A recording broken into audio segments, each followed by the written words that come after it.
Hey everybody, we're back in the cave, in the cool. It's about 200 degrees different where we're at from where we were to here. Let's get this up, forward.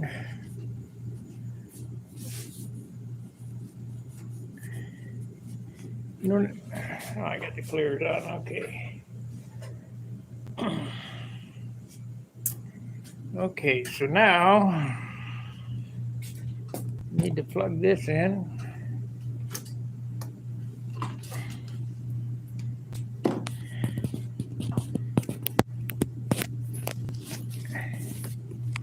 As stated out at the field, I have made up my mind that the Tucker is going to be the airplane of choice this year. The reason being is I like the Continental, looks better, but it's a month away from being ready. So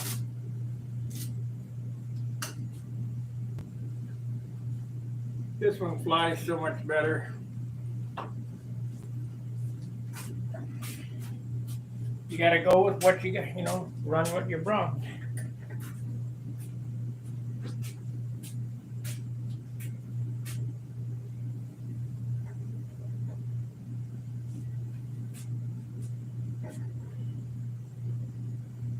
So now I need to inspect everything and fix any of the buggers. There ain't many. A lot of cicada guts on it.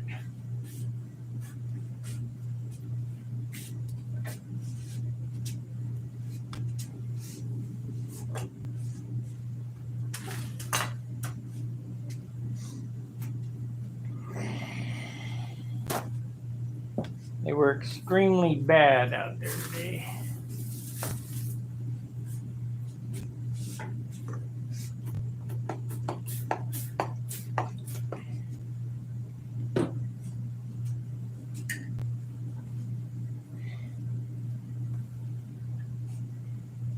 So we're just down in the basement tinkering. Later on this afternoon, we might go back out to the field. Can't get some engine runs.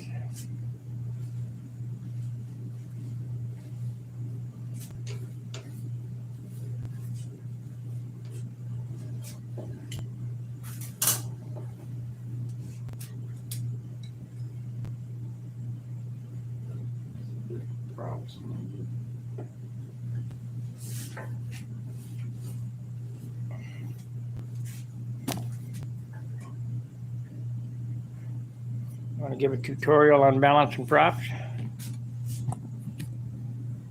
3 blades. I know enough to get in trouble. That's my extended balance.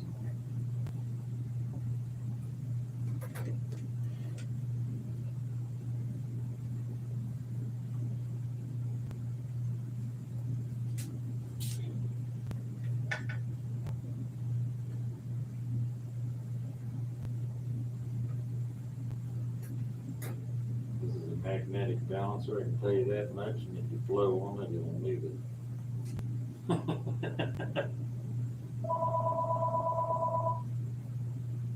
I'm just checking some props to make sure that What the hell's that? Is that your phone? I'm fine.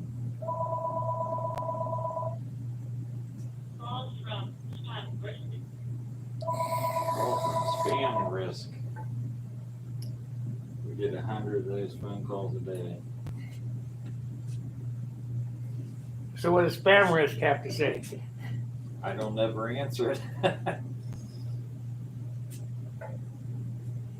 Right there, they're saying that they're on the answering machine, they don't say anything.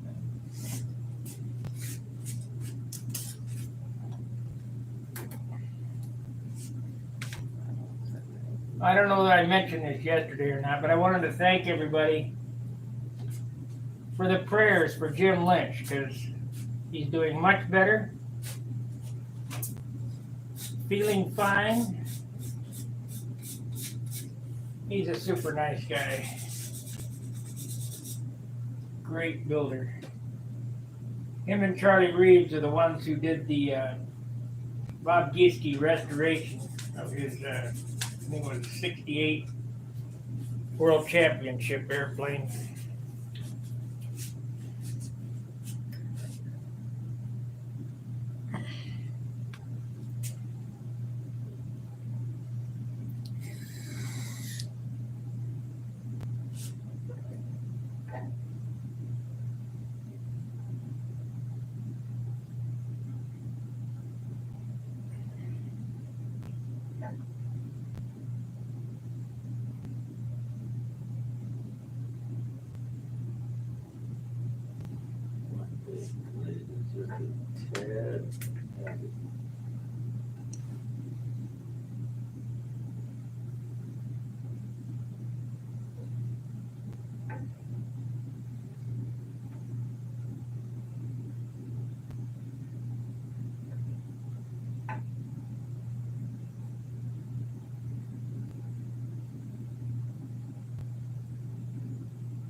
It's not actually worked out. I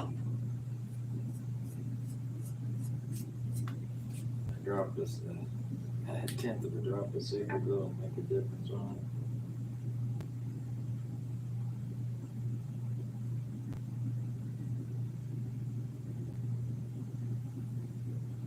There's no friction on these magnetic balancers, so you should literally, when you get these things balanced, you should be able to just put them any place you want to and they'll pretty much stay there. Or if they barely start to drop, you might have a heavy blade, but it's not going to be enough to really Greg Nelson says, hurt. morning Sparky and John, or John and Sparky. Plane sounded much better this morning. John's plane looked like it was screaming. Yeah, John was qualifying for combat stunt. Yeah. That wasn't fun. But we're going to do something. We're going to change props, and I'm going to get some blade area off that prop. So I wanted to double check this and make sure I was good, because that's the prop I'm putting on one of these four. So I wanted to double check them before I did that. Make sure I can fit them on the engine while we're here at the house.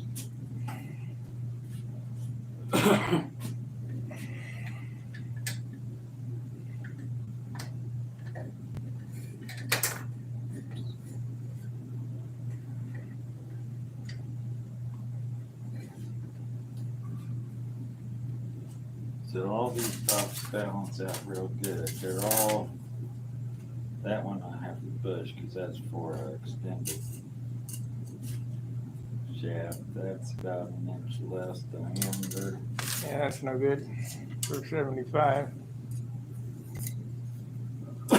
These two are the same, except one's got a big hole, one's got probably too small of a hole. That's a 65 prop there. How big? Doesn't mean it won't work. How big is that one? Yeah, the motor will run away with a too small a prop. Well, those are 13 and a half, I think. 14. These are 13. It's a 13 inch prop.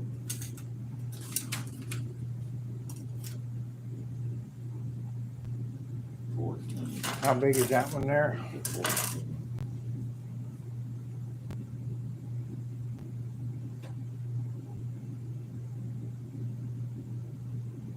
6 3/4, so that's 12, 13 and a half. One that I just got from Randy. We can use 75 probably.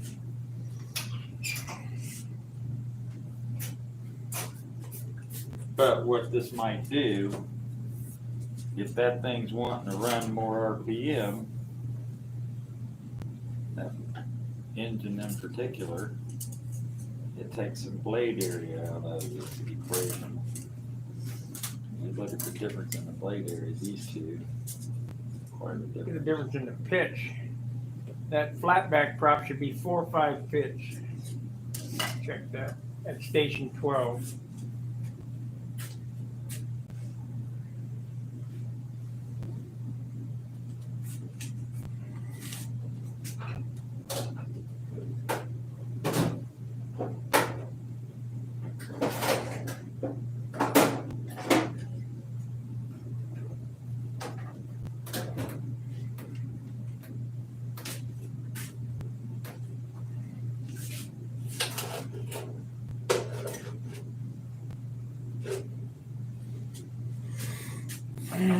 We got 5 watchers.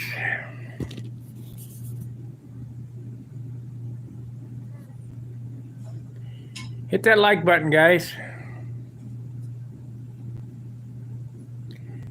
Yes, she's going to less pitch.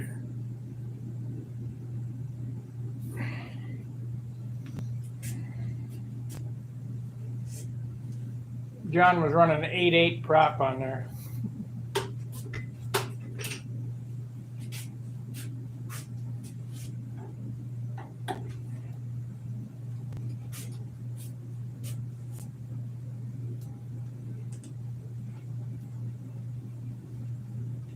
Yeah, it picked about 6.5, 6.25. At station 12? Well, 6.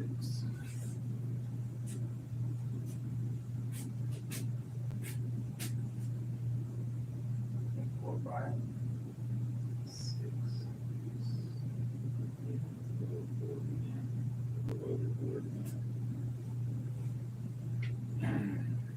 Normally checking about midway. Really, when you re-pitch and you only got to pitch the last couple inches of the blade, you don't have to re-pitch the whole blade to make a significant difference. So that's probably less pitch. Let's try one of these wider blade props and see what they're pitching on that.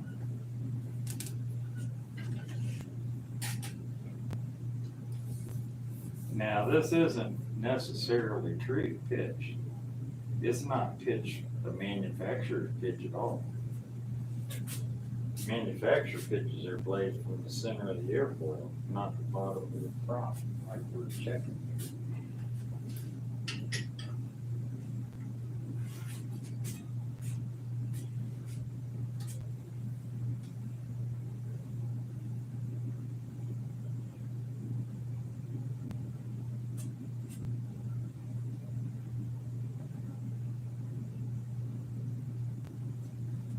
See, this is about a 4 or 5 pitch also, the one I had on the airplane. Yeah. It's one of Bob's props. The other one's probably one of Bob's too, but just a different type. This is an APC sort of clone.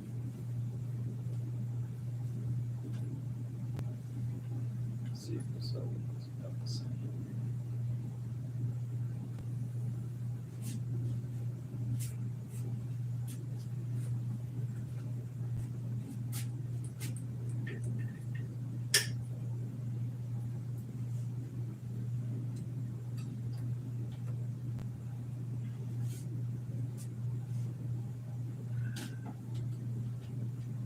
This one's a little more pitch. Yeah, it's closer to a 6. Need to check the one you got on it. Go up there and get it.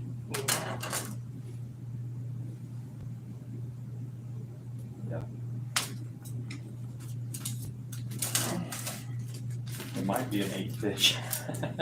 I know you're being facetious, but running a combat speeds, it seems like you're up there in an 8 pitch prop. You gotta get that airplane, bring it down.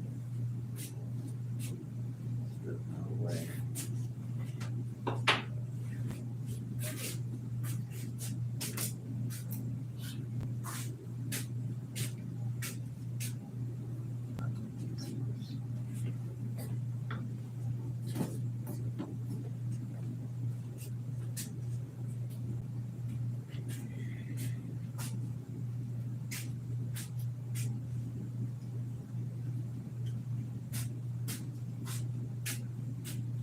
Well, did you guys enjoy the Zoom meeting last night?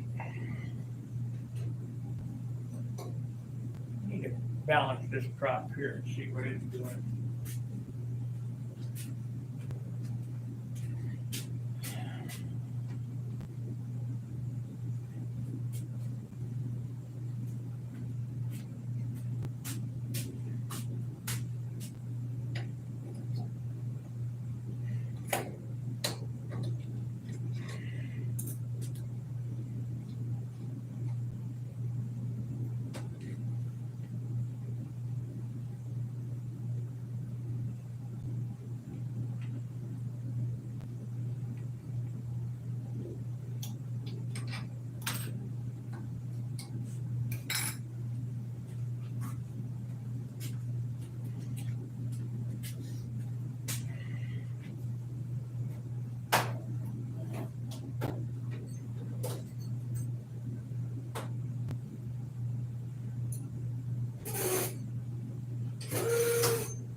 We need to see what this one's doing.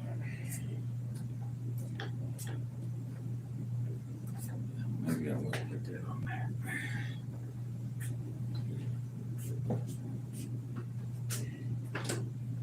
Figured as long as we're balancing. Might as well look at this.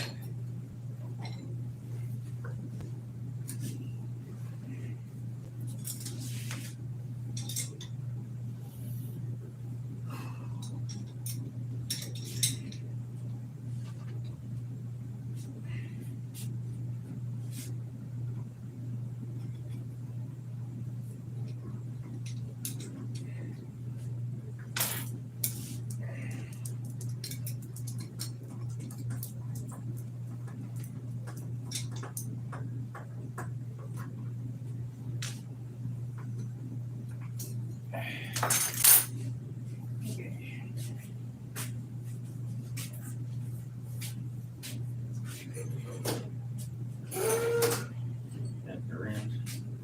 Yeah.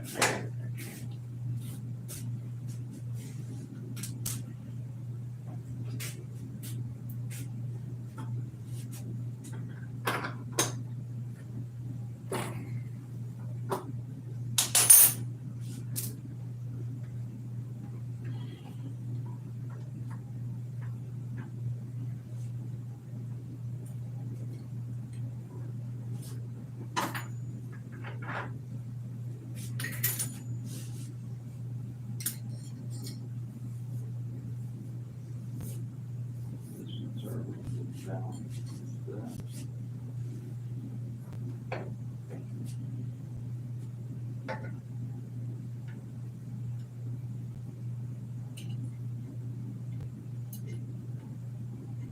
Yeah, we got a little weight on that end. A lot of weight on that. I'll lay down that end.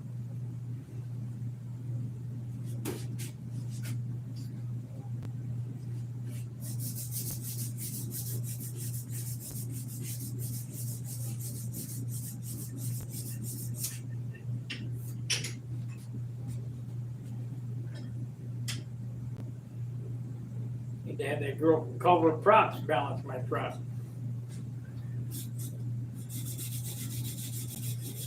Yeah, this is a 65 at that. Think that maybe why you were doing warp speed? Could be.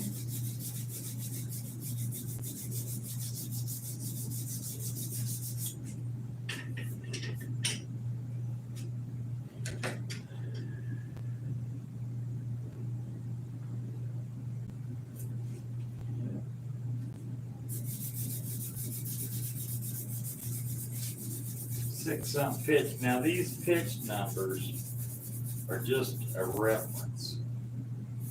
So you know from one of your props to the next, they are not the natural pitch of the prop. You can't get that. Oops, one little too far.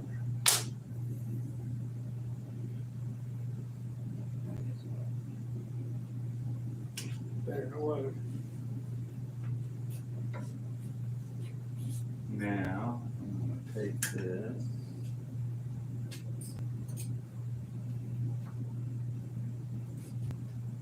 And I'm gonna write 6 on it.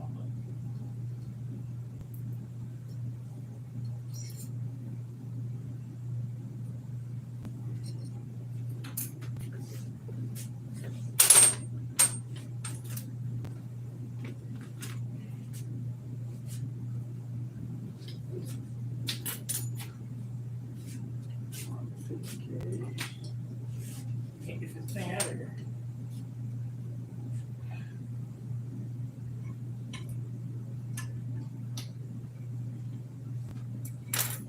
Grip.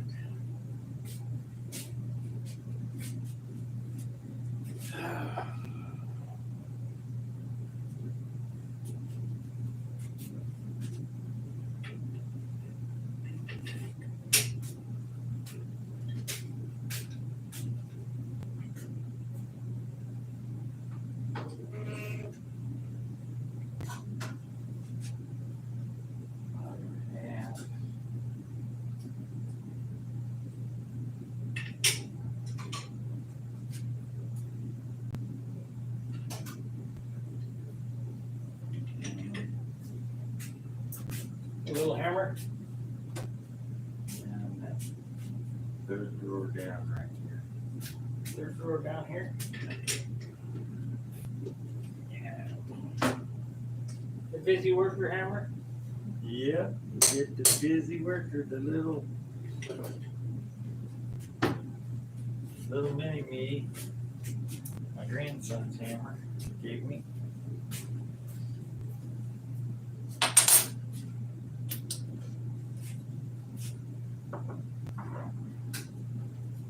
Yep, I needed that one to be that way.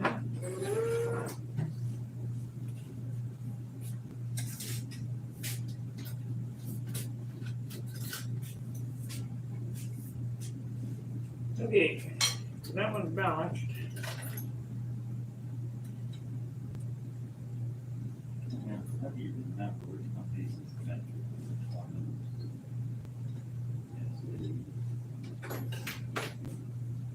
The one that doesn't fit.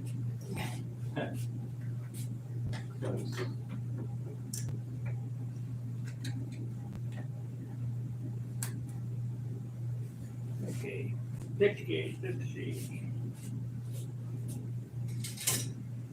Where's the base? Yeah. Did you make this or buy it? I made that. I need one of these big ones. I was gonna buy one from Jim Lee, but. So, let's figure it at 6. You know how to run the mill, don't you? Yeah.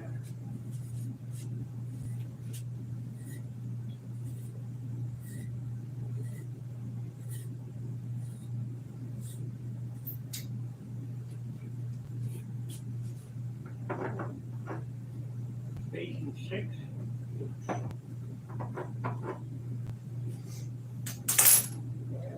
575. Supposed to be a 6 gig. That's why they rev up. Less pitch. Yeah, but see, what they write on there isn't, when the manufacturer puts their pitch on there, it's in the center of this airfoil. It's calculated by a computer or a slide rule or whatever. They didn't have computers when this prop was made. They had slide rules, and I bet you they're probably more accurate than the computers that they got. But they calculate the pitch in the center of the airfoil. So if you got your airfoil here, it goes right down through the center of that airfoil. The bottom doesn't mean anything, just a number. They didn't have computers when this prop was made, guys. It doesn't make any difference, I'm telling you.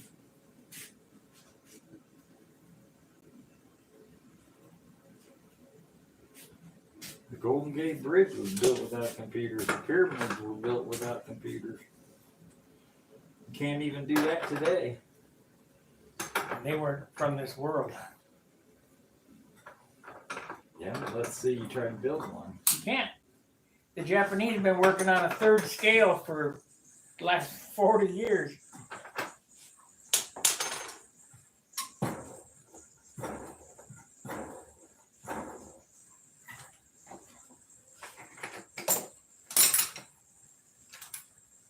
I hear them Zaccharutis out the window.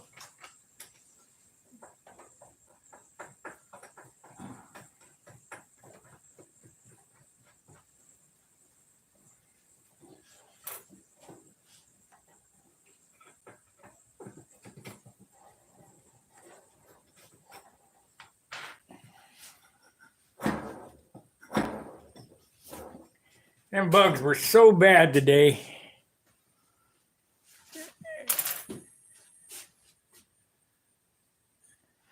Greg Nelson, Yeah. you going to like 95 from the 88? Yours looked like it was tracking great. Yes. Which one? Which airplane? The Tucker or the Continental? Because I flew them both. Good morning to Todd. Good morning, everybody. Morning, morning, morning, morning, and morning.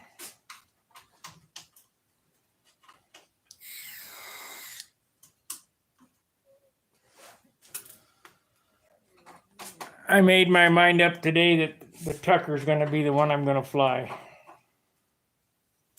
I don't have a whole lot of time to jerk around, so today was the cutoff.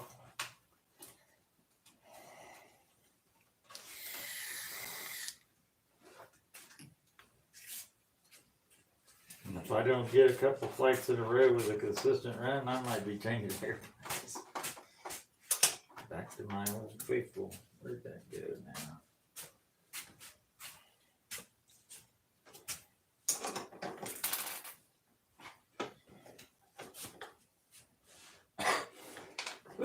It looks better in this plane anyway.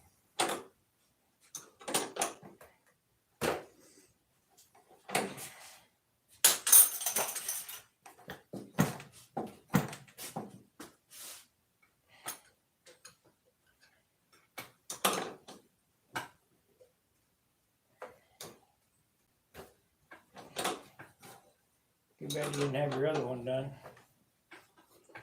Yeah, I'm afraid it's a couple weeks out though.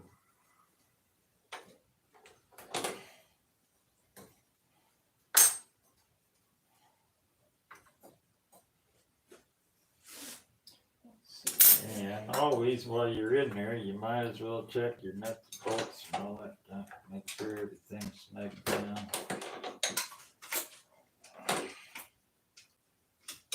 Come on.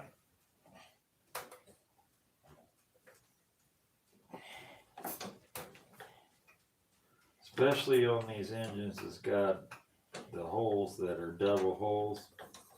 So a lot of these PAs have in them.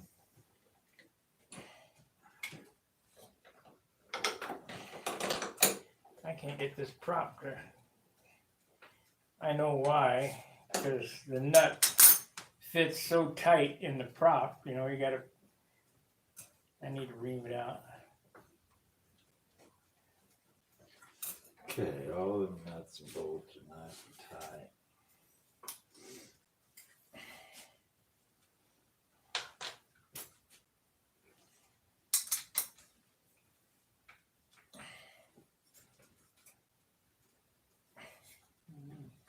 I mean, it's one thing to have it fit good, but another thing you have to force it.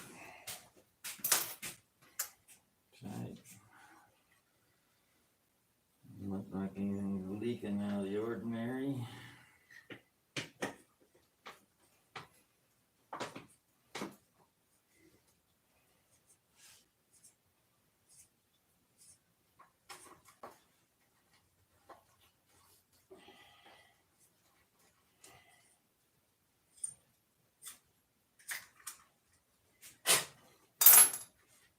Maybe.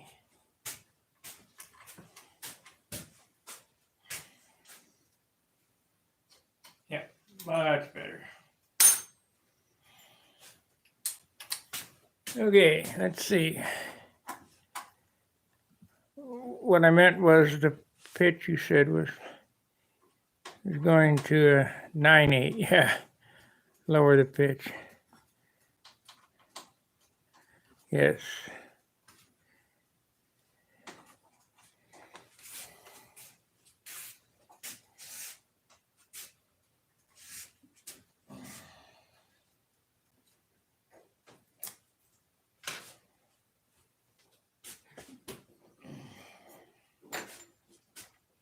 Okay.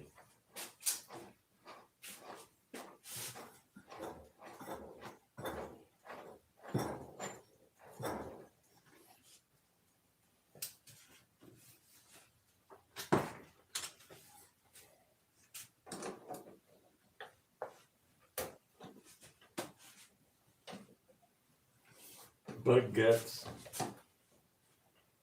Bug guts everywhere. Yep. All over the leading edge. All over.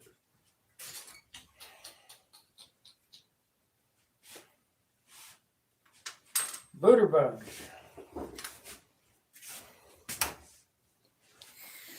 I'll tear your airplane up hitting them things.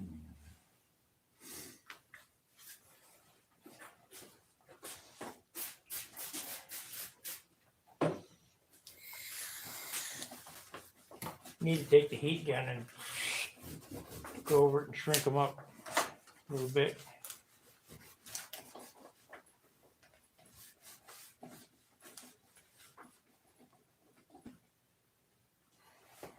Get a putty knife out.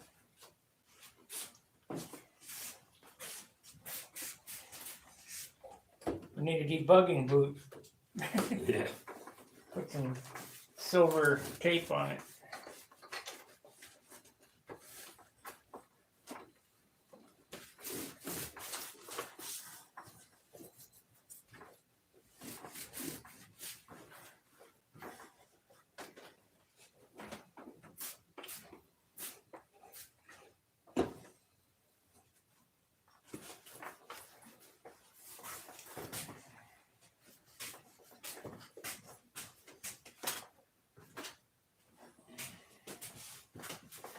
One debugging boot.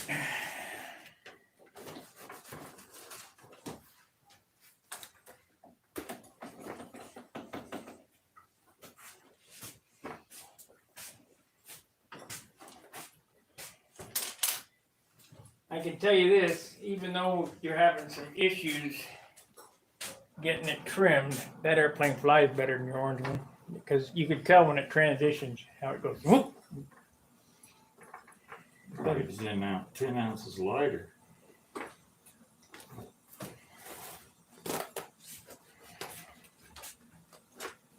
Doesn't help me any.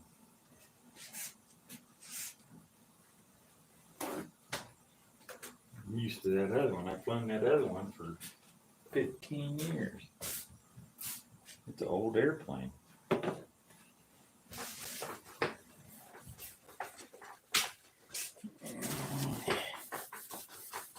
This one I botched the paint job up on it. I only watch the Continental. Yeah, well, I didn't miss anything. yeah, you didn't miss nothing.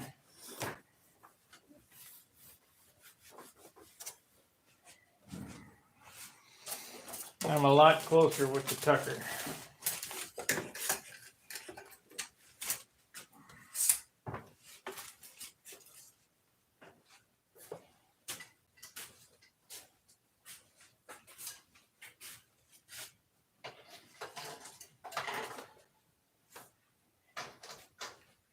So when is appearance getting? Tuesday or Wednesday? Or Monday? Monday, I think.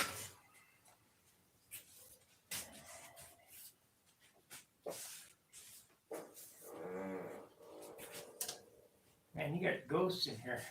Man, I'm telling you what, I'm gonna have to spray. Let's open a can of dope. Yeah. Where's that Android at?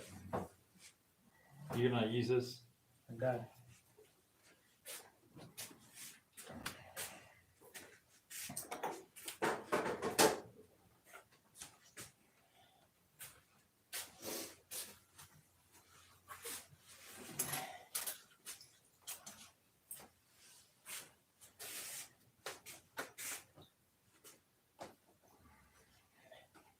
I'll just leave the oil on it, makes it shiny.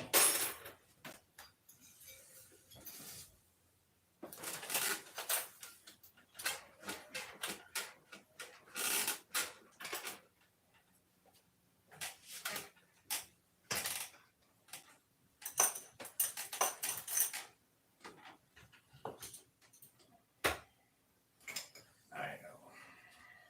That in my box.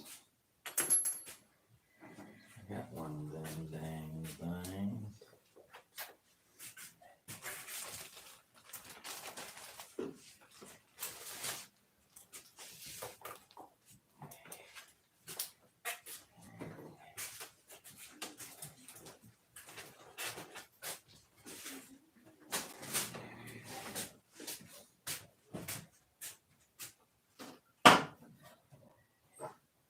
Are both these oils the same? Air 2 oil?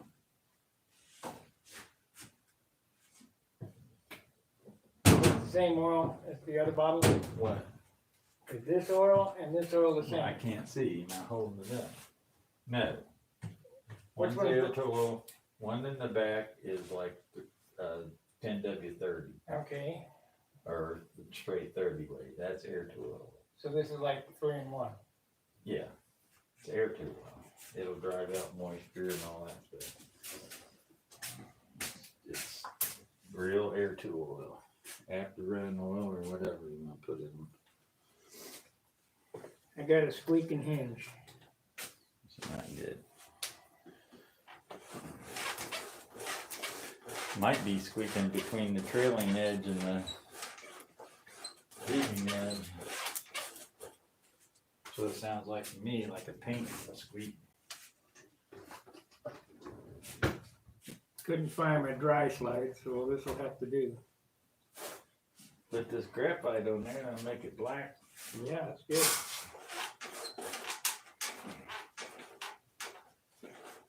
Take a piece of sandpaper and run down in there.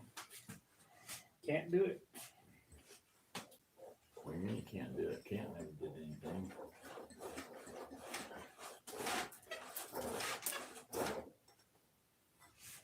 That's a lot less prop there. A lot less.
Hard to believe how fast a year goes by, isn't it? I mean, we were just getting ready for this last week. And it's back already.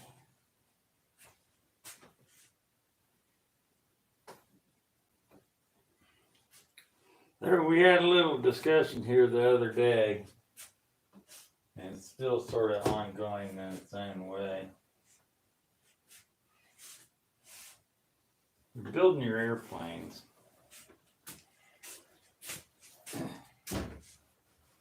And you're lining everything. You have to do it right. You got one time, so take your time.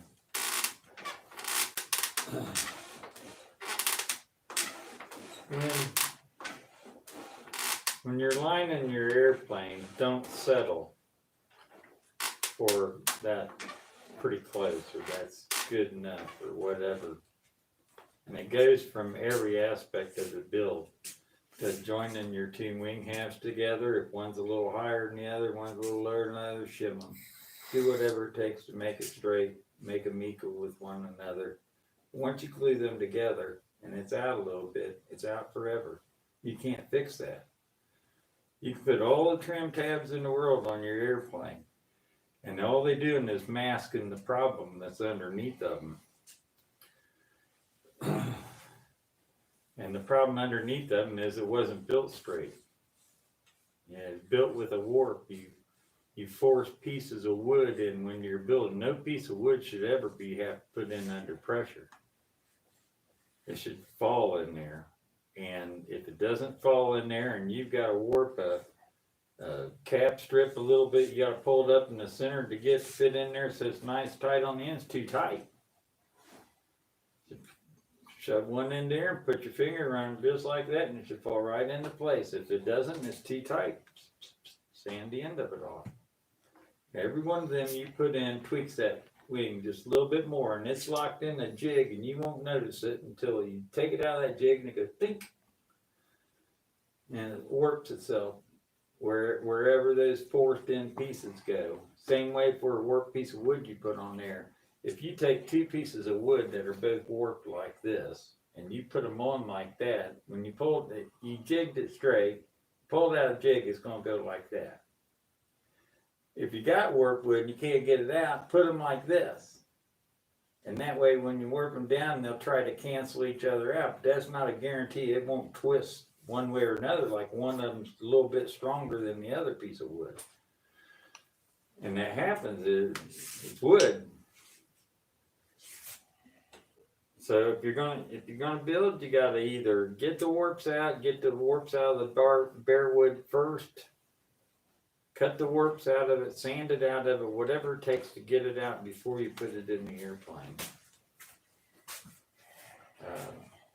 That's a key word there, sand it out. If you cut a piece of wood along the grain and it's got power in the wood, it will relieve and warp in that grain. So what you need to do is draw a straight line on it and sand it straight. I've taken a piece of wood out of a 4-inch by 36-inch piece, gotten one piece out of it that was 3/4 by 36 inches long. And every time I trimmed it, it kept relieving it. And when I first trimmed it, I looked at the grain and I sat there and I put my straight edge on there, what I thought was straight with the grain. And I know I'm going to waste a piece or two, which is fine. But I cut it and then I put the straight edge up against it and it relieved it. And it doesn't fit on the straight edge anymore. So then I cut that warp off of it. And it relieved it again and still didn't touch. And I just kept cutting on it until I ended up with a straight piece of wood. There was no power left in the wood anymore. I'd taken all those stresses out of there where the grain went like this and ran in different directions, or maybe it sort of curled around in the log when it was growing, or all sorts of weird things can happen to it. But you'll notice you can't take a piece of wood and it might be straight from the factory, but you slice that piece of wood down the middle and one piece might work and the other one not. Also, if you saw cut a long piece of wood rather than cutting it with a razor knife, it cuts a wider kerf out of it and it relieves it more, and it is more apt to stay straight after being run through a saw than it is after an X-Acto knife cut it.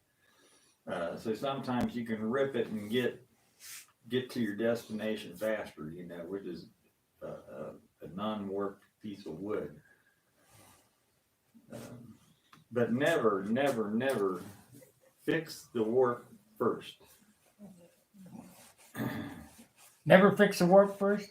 That's what you said. Always fix the warp first. Never, ever, think that a trim tab is going to take care of the problem. All it does is it masks one problem and probably creates another one down the line. More than likely it does. Trim tabs, they're put on an airplane as a Band-Aid. last ditch effort. Because once the airplane's already built, and it's hard saying what may happen to it, if you're not putting an even number of coats of dope on each side of the wing, one right after another, it can warp it. He was sitting out in the sun, high humidity. He had a guy come from Australia over here to the United States, got his airplane all the way over here, had a 2-inch warp in it. Didn't have it back home. But the change in temperature, altitude, and all that stuff, it creeped into it, and it was big enough. I don't think he got it out of it. I think he tried to correct it, but the plane never did fly very well. But I mean, stuff like that happens. It's a tree, it was a growing thing. If you got a warp, don't put a trim tab on it. Steam the warp out. Fix the warp first. Do that as you go along. Stand it up on its nose and look into the wing, and you can see if the wing is like a propeller, you know, no good. Straighten them both out. You know, it might not be a warp in either wing. They may be flat, but when they were put together at a little bit of angle to one another on the center joint, and that's the warp. That's a corkscrew. That plane will want to act just like one of the wings was warped itself alone. It's not warped; it's straight, but the wing isn't straight to the other one. When all else fails, the only way you can truly tell if there's a warp in anything is to jig it all back up again. And you need to be accurate. You have to have a nice big flat surface. You've got to be square and level and true all the way around. Your work surface should be leveled first. That way you're working on a level base. Then everything should be shimmed off that level base to that base. If the base is level and you shim it anything level, it'll be level. And you work from there on up. I probably can't see it, but it's a little out. The alignment we put, it was right on, but because the weather change or whatever and how you dope the fuselage this is a little out, maybe 32nd of an inch. It doesn't take much. It'll creep in on you. These things are never 100% in trim. They're always changing. You fly it in cold weather, it flies one way, it wants one trim. Fly it in hot weather, it flies a different way, it wants a different kind of trim. Monocoat, don't count on monocoat to twist the wing and heat the monocoat up and shrink it and think that that's going to hold it. It'll hold it until you set it down there on 150-degree asphalt and that monocoat gets soft and it just works itself right back again. It's not a fix, it's a band-aid.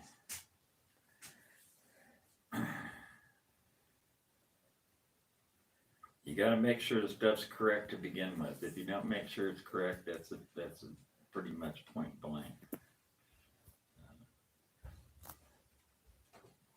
If you do your job, that plane will fly pretty much right off the board with very little needing to be done to it outside of maybe a little bit of tip weight.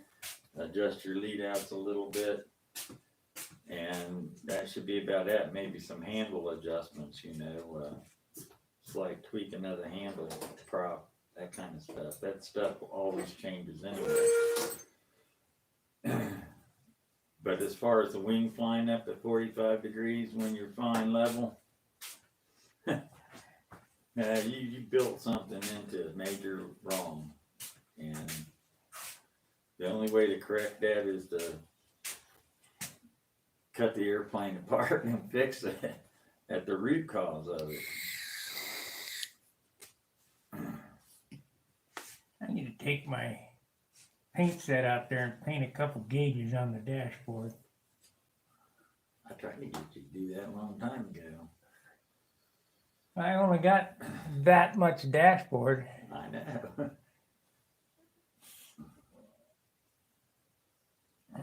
I just get you a little round sticker and stick you a couple little round stickers in there and let them go. I just take a piece of brass tubing, take some of my white paint, my white acrylic, dunk the thing in there and do like Al Ray did. Touch it to it. Make a simulated round circle. They really shouldn't even be looking at them close enough to see that kind of detail.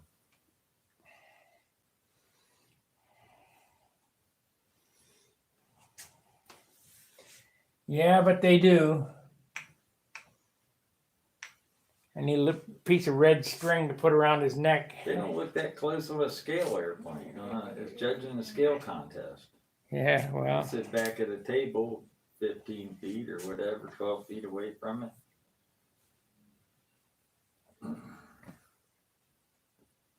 Hold up a ruler, hold up your thumb. Yeah, that picture and that airplane look about right. yeah. 14 watchers, 8 likes. Hit that like button. Hit the share button. Share it on Facebook. As much as I hate Facebook. I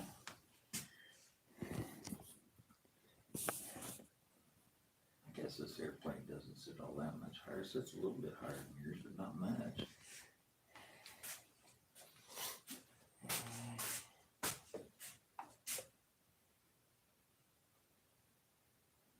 Let's see. Oh, I thought it looked like it was on stilts when I first did it. Oh man, that thing's up there in the air, and then you put a 14-inch prop on it, you tip it up there level. You really don't have a lot of ground clearance.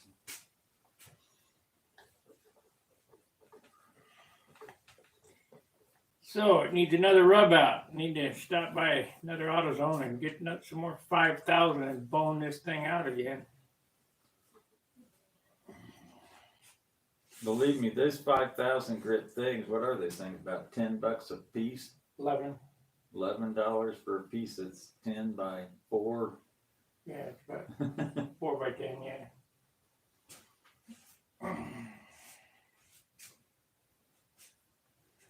But if you want a shiny airplane, the only way to get it is grease.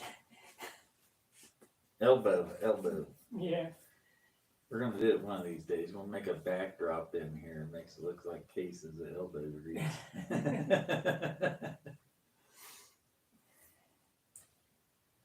Yeah. We don't have a lot going on today, guys. I can't paint, can't put clear on. I tried to airbrush clear over my Liberty Bell in there at 3 o'clock this morning, 3:30 this morning. And that's after the air conditioning had been running in the garage, and I hit that clear on there and it just blushed about as fast as I could put it on there. And that's with retarder in it. Yeah. And so I quit, and I let that dry, and I came back and I put a little dash more retarder in there, and this time I soaked it on there. I got it on there real wet.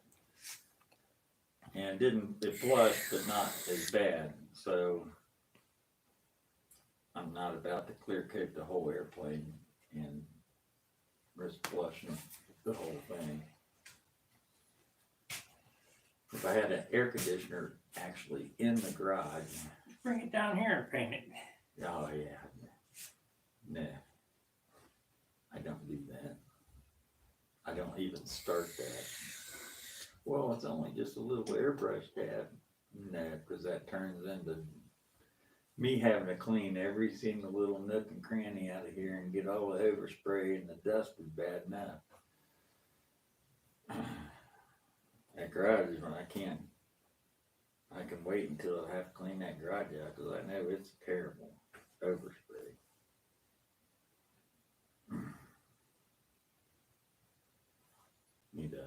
Need a explosion-proof exhaust fan filter. I told you what to do. Just cut a hole in the wall and exhaust it right into your neighbor's yard. Oh man, you don't know my neighbor very well, do you? What are you guys doing over there?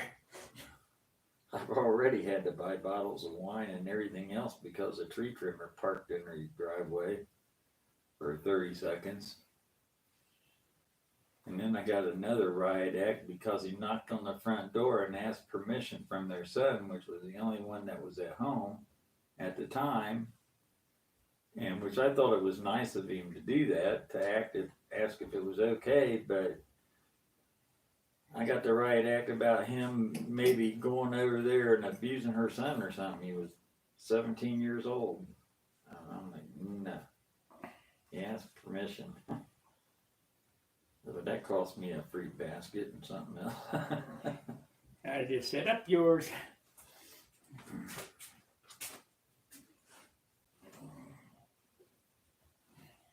I used to plow the sidewalk all the way up and down one end of the block to the other, so nobody had to go out there and plow the sidewalk where everybody walks up and down. City doesn't do it. So I figured I had a riding lawnmower and a blade on the front, I'd just plow the whole thing. And one person now, the 10 houses up and down here actually came out and said thank you to me. Nobody else did, so I said, screw it. I've had enough. I ain't gonna do it. You can't even come out and say thank you. Hell of it. You can go out there with where all the slush and all that stuff splashes up on it, turns into big giant chunks of ice and everything. Hand me a black felt tip. And wipe it off shovel it off yourselves. This airplane needs a lot of work. See, this airplane's about the state as your other airplane. Maybe even worse. Yeah.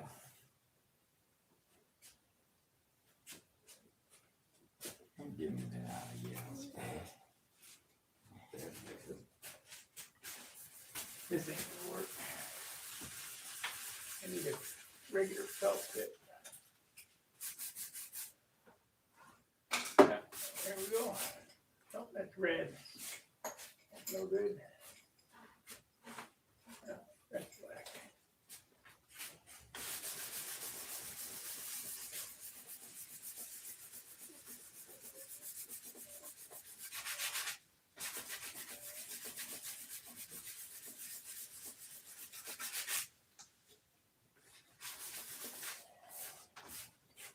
Not that it'll make any difference.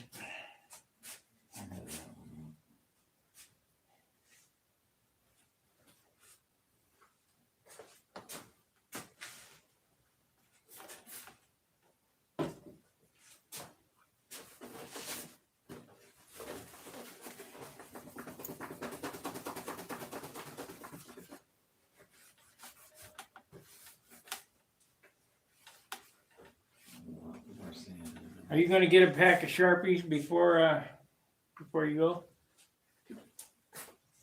I don't know. I say I'm gonna do a lot of things, so it doesn't necessarily mean I do it.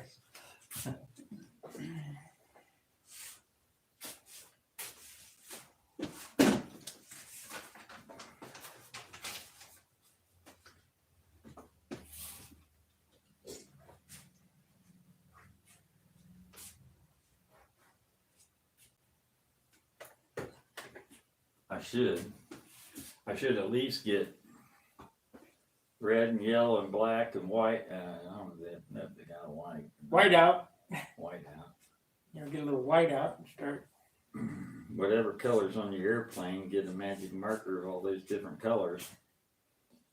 Doesn't have to match exactly, just got to be sort of like it. And any little chips or anything, and you can just put a little dot on there. Might save you a point in appearance judging. Might. It doesn't guarantee it.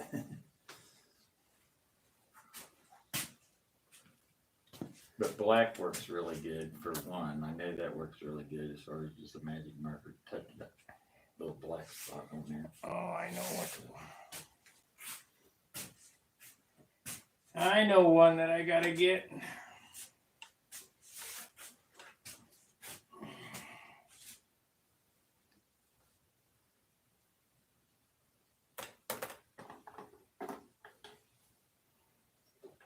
It's all right.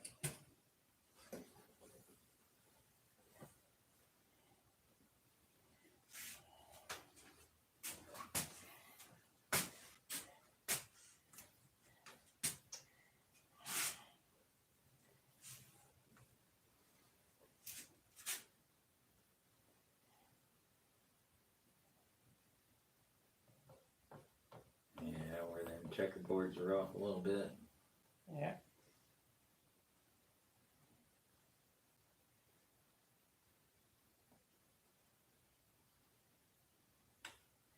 Not that anybody'd be looking at it, but you never know.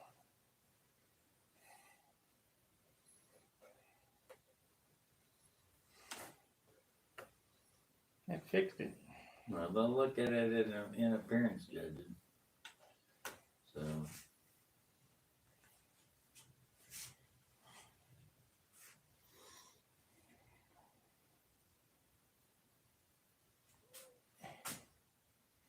Need a little red. I see a little white there. You got a red one up there? Yeah, but it's about dry. Getting old. I'm getting old.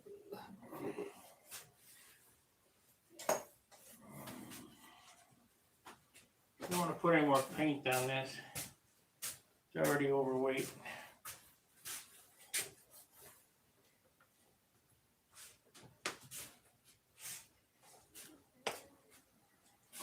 This paint's got a lot of profiles in it, like your little Tucker.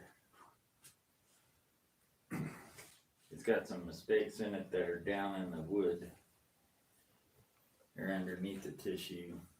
They ain't never gonna come out of there.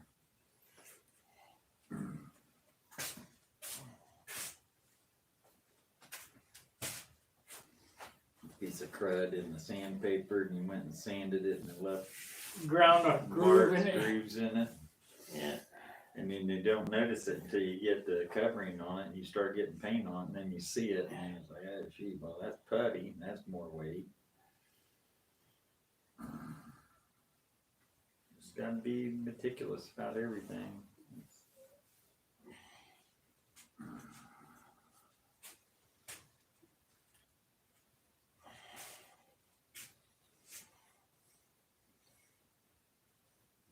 I need to take that off. That's a 4-cycle prop. Yeah. It's exact same prop as the other prop, as a 13.6 Rebel. Exact.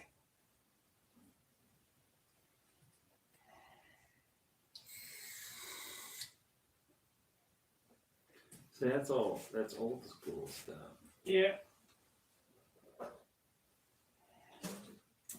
I don't think this will take it off. I really need to be shellacked again.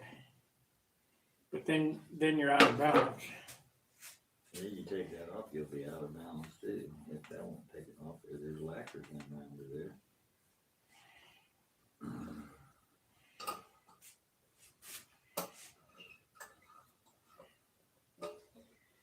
Yeah, I'll just leave it on there. Don't have any MEK. Smear some MEK all over it. Take everything off. Well, that's what a lot of guys do. That's what Wendy used to do with all his props. Yeah, but he painted them. Yeah.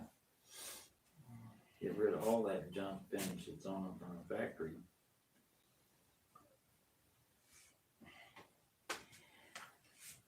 This didn't have a tap relief or tap, Yeah. a hole tapped in that.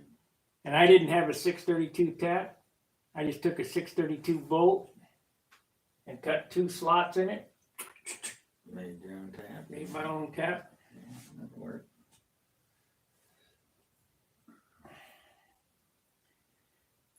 You'd like to run pressure. I never ever had real good luck running pressure. Makes the engine run the same, consistent. You know, it doesn't, when you tip the nose up, it doesn't go, just, My planes don't do that. yeah. They all do. Well, even that'll do it to some degree because you change the fuel head pressure in there. Not as bad. I like pressure. I even like. I think it introduces dirt in the fuel tank. And don't tell me I'm wrong because it does. You look at the inside of a muffler and see all the crud that's sticking around and flakes of stuff that's sticking around inside of it. Yeah. It can all chip off there and flow in there and end up in your tank. Never had a problem.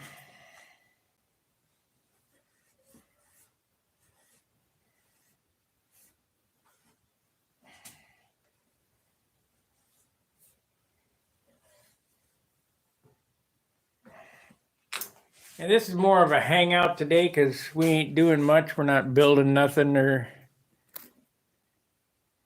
whatever. So if you got any questions, go ahead and type them in and ask them. So we got something to talk about. In between everything.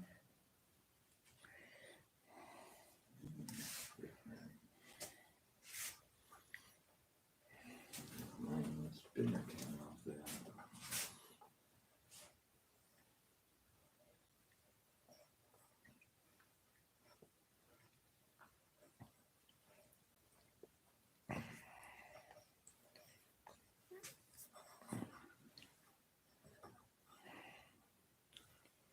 Spinner was crashed. What'd you do that for? I think this was on my profile airplane when I crashed up in Cleveland last year. Yeah, why? What makes you think it's crashed? Because of the scratch on it. Because it's what? Because of the scratches on it. How else would you get scratch up in there unless you dork one in? It broke the prop, remember, and it busted the stab off of it, and I whipped it around, landed at your feet. Yeah. Didn't even have to walk. Had to take 2 steps forward and pick my airplane up in a couple pieces. That's what flying through the sun does to you. Especially if you're coming down to go inverted. You don't know where the airplane's at. Your eyes aren't focusing. All you're seeing is one big giant orange ball.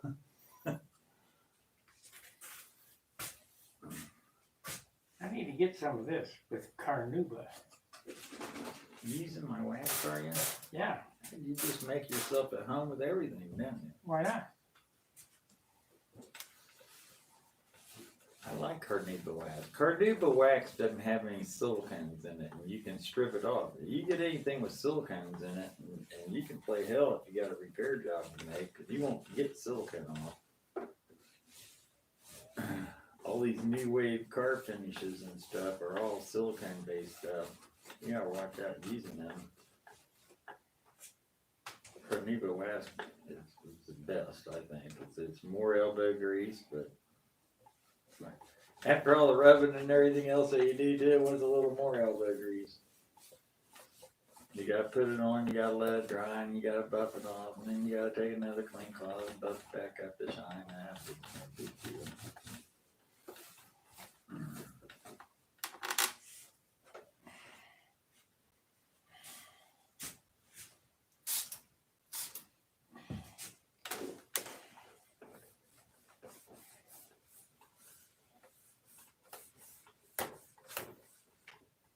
Yeah, Hunt says, "You're going to rub the paint off of that." Yeah, maybe so. Done it in more than one spot already, Bob.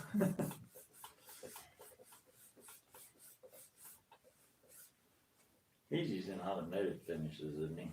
Yeah. Base coat, clear coat stuff. You can't tell me that's lighter finish than this. No way.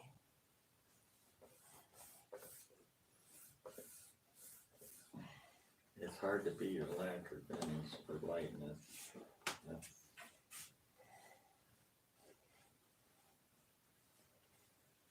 You can sand every single layer of the lacquer thinner from the base all the way up through the top coat. You can't do that with base coat, clear coat, because once you shoot your base coat on, you can't touch it. You just got to clear over it. So if you put it on heavy, that stuff's on heavy. You can't do anything with it. And that top coat stuff, if you wait more than 24 hours or so, it'll be so hard you can't do nothing with it anyway.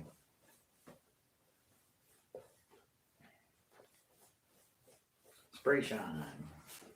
The biggest fix today was that tail wheel. I'm happy with that.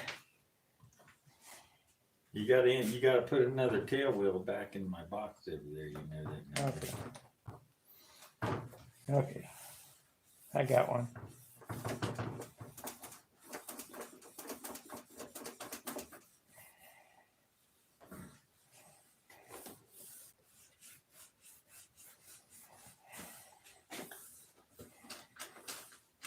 Yeah, we'll have to go out this evening. Maybe the wind will calm down tonight.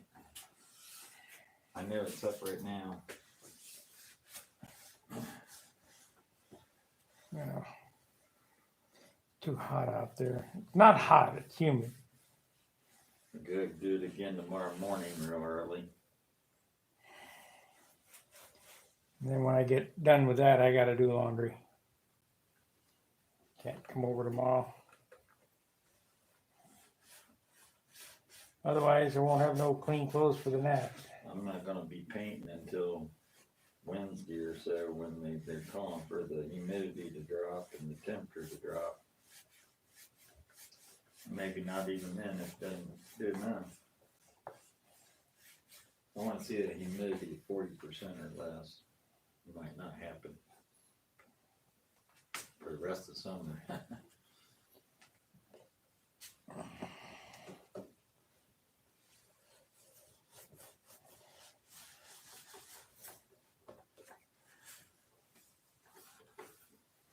Could start working on that other SV I got going on over there.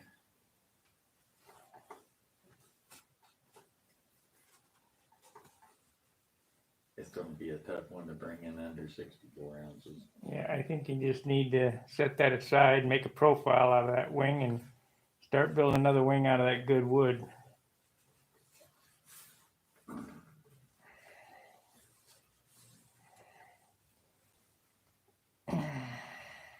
What I want to do is I want to fly that new airplane that I got out there on the paint stand, so I see if I like the way they fly and stuff.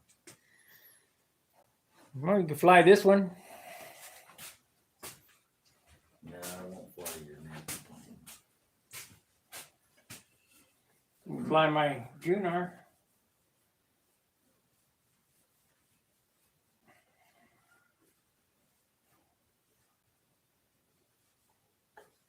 I'll guarantee if you got 30-foot bottoms with that one, you'll have 40-foot bottoms with my Junar.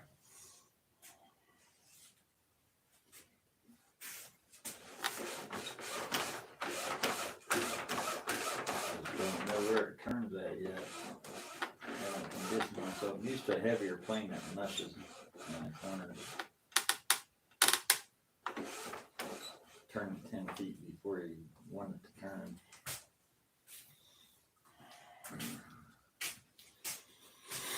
13, okay.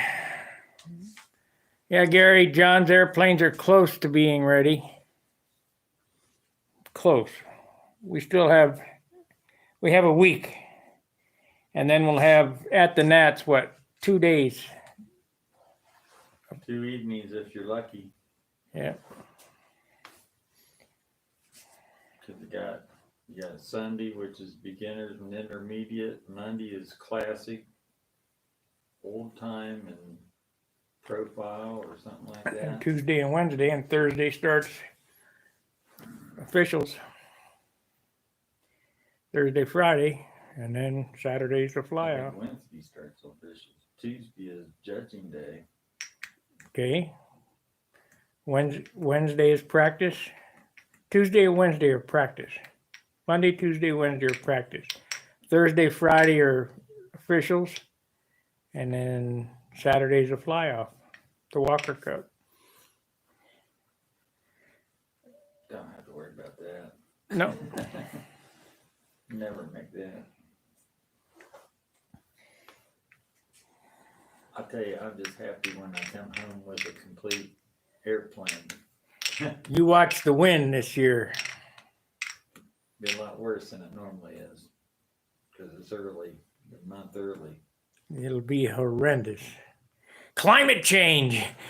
And it was bad last year. It was pretty bad last year. Not as bad as it has been in the past, but it was pretty bad last year.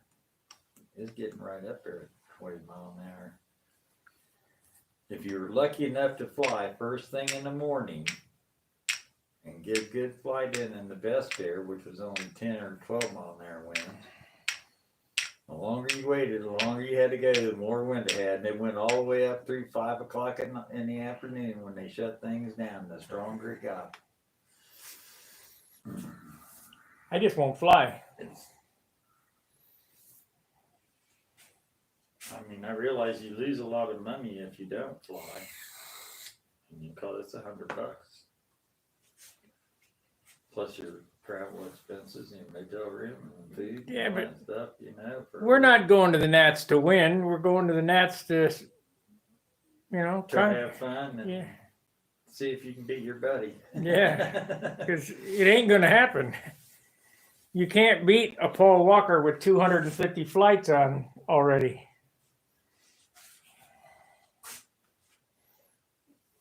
Matt Neiman couldn't do it with a skid of fuel for practice. Matt's a pretty good pilot.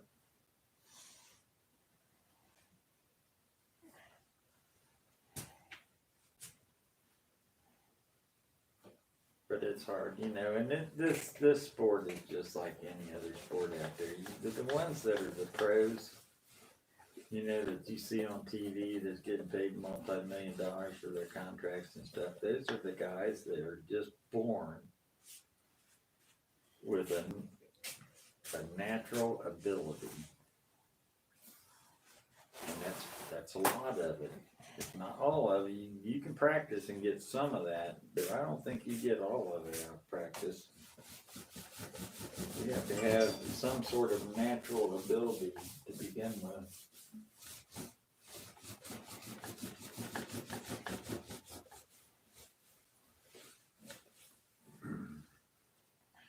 And I'm not talking just eye-hand coordination, because a lot of guys out here have pretty good eye-hand coordination. There's something else that's, I don't know, God puts in you.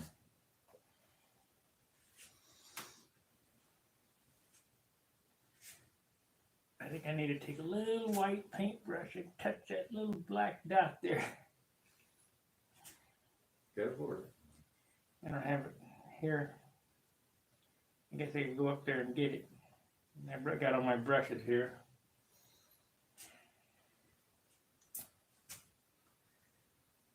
This airplane looks a lot better than the other one. Hate to say it, I know you like that Continental, that nostalgic look and all that stuff, but still, it's somebody else's paint job, it's somebody else's sort of look. This is more your personal look.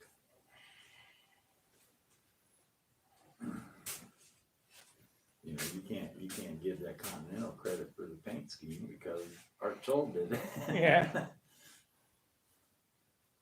And actually, I like the Starburst paint scheme better than I like that straight line one. The Chipmunk paint scheme, I like that one better. And to do that one right, you got to look at that thing. To do that paint, that Starburst right, you got to look at that really close, because he didn't just, those Starbursts come from a point, and the point isn't right here where they look like they should be at. Well, it's The just point's up here somewhere. it's just like these. These are the point is It's way up here where it all comes from. right. And those Starbursts are the same way. They're coming from like a point up in here somewhere and go out. So if you look at them along that blue leading edge, you can see this one's this wide and this one's thinner and this one's thinner, you know, or wider as you go out and thinner as you come in and wider as you go out to the tip, because they're getting farther away, so they're widening up. And yeah, you got to look at that. And I see a lot of them that are painted wrong. They're all the same width, you know. Well, they can't be, not if it's done right. Well, it's just like that line there is this line here, and that line there is this line here. My the checkerboard on my Katana, I had like 14 checks on the big wing. The stab's got 14 checks on the stab, sized accordingly, the same amount front to back, sized accordingly. And of course, those checkerboards are different size than these checkerboards.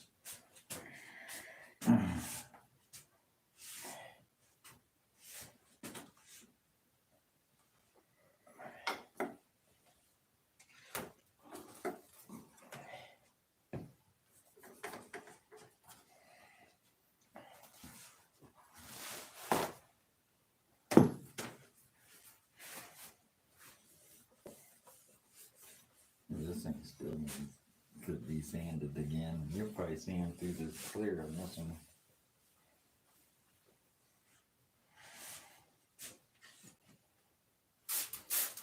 Well, I'm gonna buy some more 5,000 today. And sand the whole thing again and polish the whole thing. What, I'm down to what, like you said, I'm down to the spot sanding. Yeah, you see a little spot here, you gotta fix that, and go over here, it's not over the whole entire airplane anymore. You're a couple sanding past that stage. This plane here needs sanding over every inch of it. Better get after it. I'm not gonna worry about it. What's 5 points gonna do for me? Nothing. Nothing, I'd be. The only places that 1 or 2 points is gonna make a difference is in the top 10 guys. And that could help you or hurt you. But I think that anywhere, well, especially anybody out of the top 20, definitely isn't gonna make a difference, but. I doubt I make it this year. We just haven't any fly time. There's a lot of people there, so there's at least 32 or 34 people in each of the 2 categories, advanced and expert, which is expert and masters basically. Because there's no advanced flyers in advanced. No. They're all sandbagging. They're all expert local flyers. They fly in advance when they go to the nets. They fly down the class. You'll find that in all the classes. The perpetual beginners. Perpetual beginners that can fly the whole pattern, yet they've flown beginners for 15 years. Or the guy that's a advanced flyer, a competent advanced flyer that flies intermediate. They'll know who you're talking about. Whatever you fly, your local contest, what you ought to fly at the Nats. It's the only fair way to do it. Or you can go back to the old rules where everybody flies. Junior, senior One open. class, junior, senior open. That's just an age difference. That's the way it should be, actually. All contests should have appearance points, and all contests should be junior, senior open.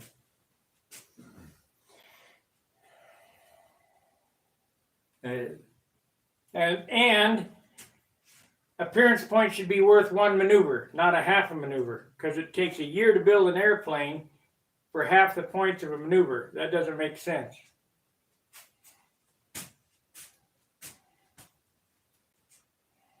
Yeah, they could bring back originality and all that stuff, and then you wouldn't have as many of these factory-made airplanes.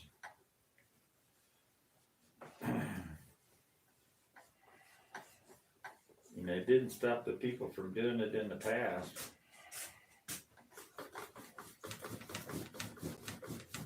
The only thing that's holding it up now, right now, is computers.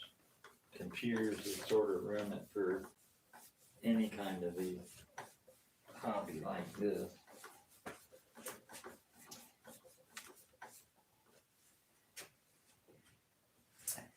Let's see. I think if you're allowed the people to drink, if it wasn't a no drinking policy while you're flying, you'd probably bring in a lot more people too. There's like, go down around the golf course and you can chug a 12-pack of beer while you're going around the golf course driving in a little car.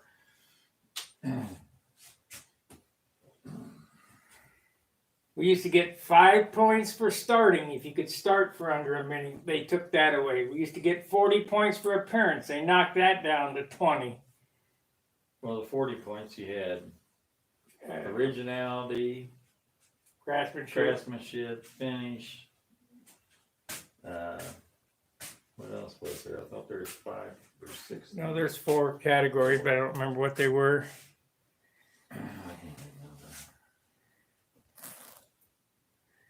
But I know originality was one of them, and finish was the other one, and fit and finish, or maybe it was fit and finish. So they looked at your glue joints. They looked beyond the paint. Spray shine is not a finish. Finish starts at bare wood.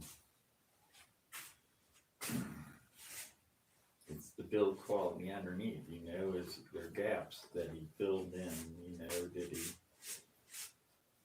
did he sand a flat spot in a radius, his wingtips symmetrical to one another is, you got about everything in this airplane right here as far as the old time rules go. You got an airplane that's sort of an original design. It's built to look like a Tucker, although it's not a Tucker. So you went to the extra effort to redesign it to make it look, like a different airplane, which is all part of originality. And then you put a paint finish on it that's an eye-feeling nice paint finish that's a labor of love. It looks like a Tucker too. It really does. It's not a kit. It's not something you can just go out and buy. You don't get originality points for a kit. No. Yeah, make it look like your own design airplane. My guys did that.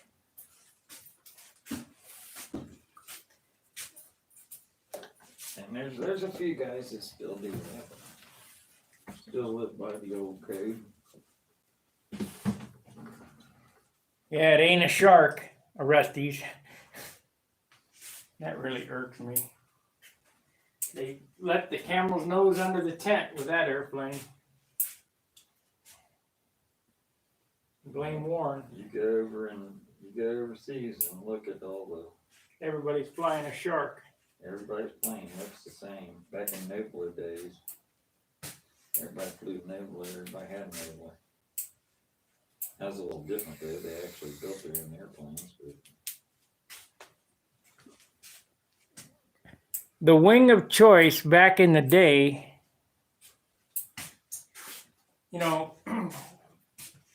this wing here is a modified USA 1 wing. It's a 1/4 inch thicker, but it's the same platform as the USA 1. Back in the day, in the early 70s, late 60s, everybody was flying a chipmunk wing. That was the wing of choice. And it's not the wing out of the SIG chipmunk kit. It was out of Model Aviation News or Model Airplane News. he had one that was never published. The original Chipmunk, I think, had one that was never published, and it was a foam core wing. Yeah.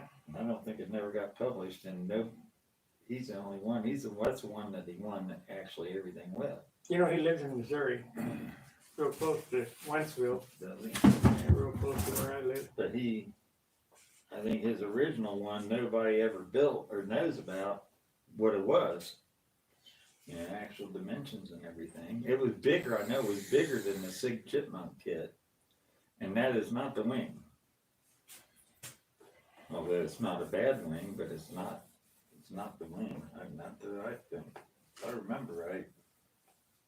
I could be wrong. I don't know. Jim Sahib.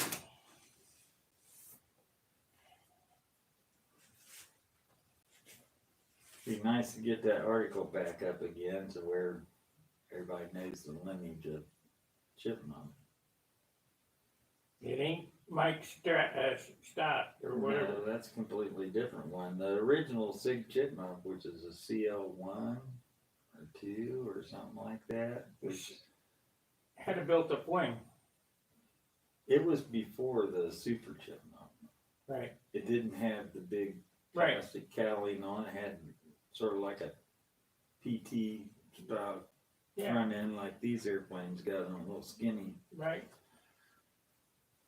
If you look at And even that kit is nowhere near what the one was that he was flying. It was modeled after what he was flying, but it's not. Tom Dixon has one of those. Yeah, His orange chipmunk is a original lineage yeah. chipmunk. I got the plans for it here somewhere.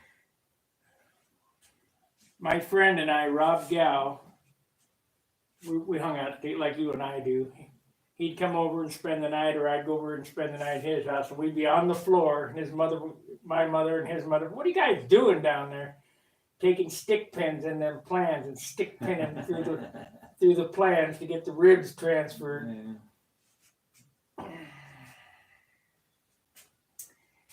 Yeah, them were the days.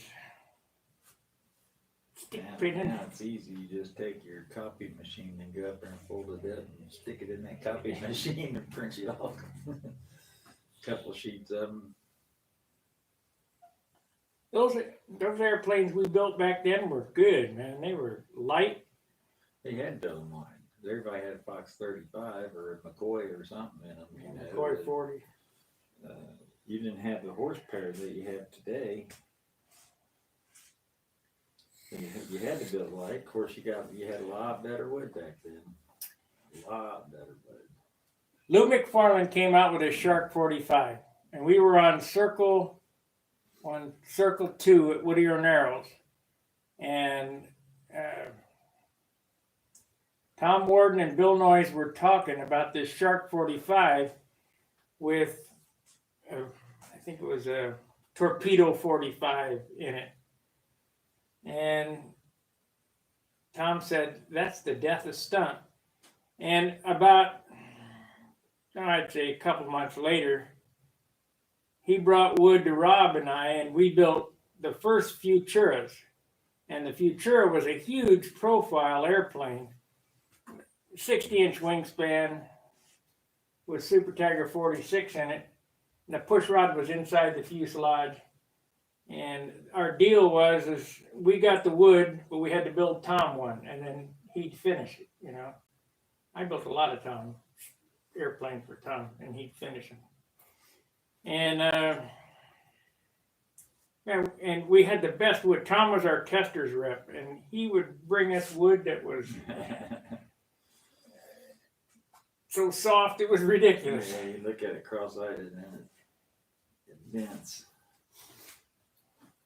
But he knocked the landing gear off of his at Whittier Narrows. That was the first, what you might say, big airplane, I think. Shark 45. Shark 45. It was. The first big framed airplane. It was the death of Stunt, and it's not that big. No, it's just a 60-inch wingspan airplane, or 58 or 60, It's somewhere 58. in there. It's ugly. That is an ugly airplane. Yeah, it's not the most pretty, but it was different. You gotta put yourself back in the era. The rudder starts way up here and goes up way Yeah, there. well, you gotta put yourself back in the era, you know. It does sort of look like a shark.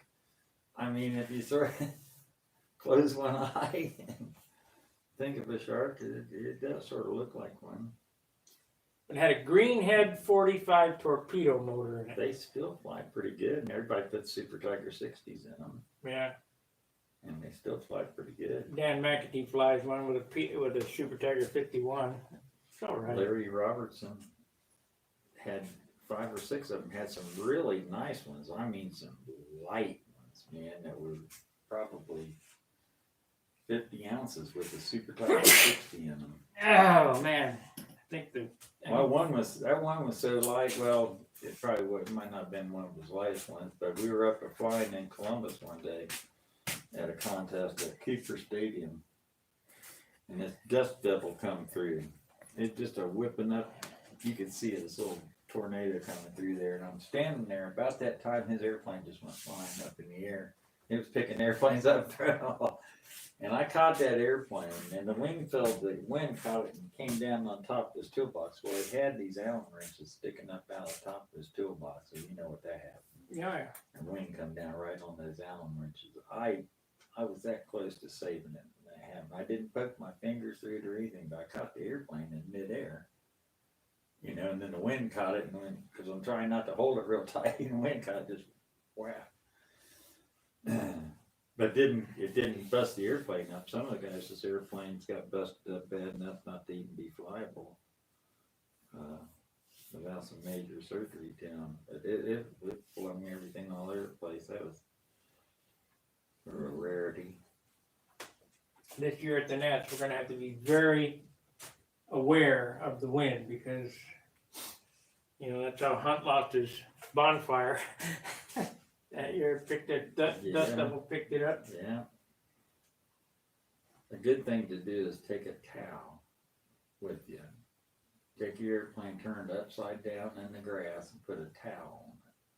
That'll be enough weight a lot of times to hold them down. Set your toolbox over there by it, so flight box. Well, are you guys bored to death? Hour and a half of nothing? It's lunchtime. We're gonna have to go get something to eat. Let's see. We should stick to the 35s, also better for the younger ones, easier to transport, maybe go back to a bit smaller wingspan. I agree. These big airplanes. They fly better. No, they don't. Yeah, they do. No, they do not. I think they fly a lot better. They don't flit. Mm-hmm. My little Tucker didn't flit either. It flits. They all flit. No, depends how you set it up. 3 degrees motor offset, run them nose heavy, they'll be straight as an arrow. And because they're light, you can run them nose heavy. They flit. No, directional stability is just fine when they're nose heavy. I don't know what you'd have done today at 4-second lap if you had 3 degrees motor offset. It'd have pulled you out of your shoes. It was yanking me out of my shoes as it was. I don't have any offset. I got a teeny bit of airfoil shaped rudder in it. No motor offset. My lead outs definitely aren't too far back. Let me see here. Let's see what I got as far as offset to the leading edge.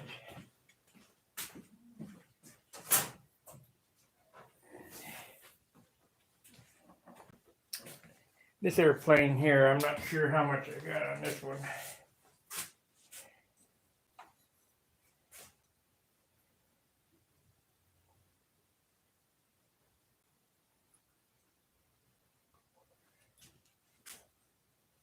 Use the same prop tip where you can be different. Yeah, I don't have as much, I don't have hardly any offset in this one. I got plenty of sanded airfoil in Well, there. you sanded the airfoil, plus you tilted it out a little bit too. Right. The reason being is it worked. That was the 4th rudder I made for that, so I said, This is sort of the same way. It's got the airfoil shape too, but it's also tilted out a little bit on the back. looks like you've been beating on it with a hammer. Getting it in and out of the car. This finish on this plane sucks bad. I gave up on it because it had so many pull-ups in it on that red pinstripe. And they're everywhere, and then you can see here, you can see through the white. Yeah, look at this. Yeah, it's bubbling up there. Finish on this is about as good as my Leading edge, tuner. and then on the bottom, it's even worse. I've got digs in this. You can see that black. Yeah. That's primer. That's not that's not dirt on there. That's seeing through the white. Well, what'd you do that for? I don't know. I'm diabetic and my eyes weren't working that day. There's 3 colors of yellow, all out of the same can. Well, guys, I think we're going to end the program. Go eat lunch. We'll probably come back if we go to the field. If not, I mean, we don't have anything going today. It'll be late. It'll be after 6 if we come back on. Because I won't go out there until 6 anyway. Because it'll be 7 probably before the wind starts letting down, if it does.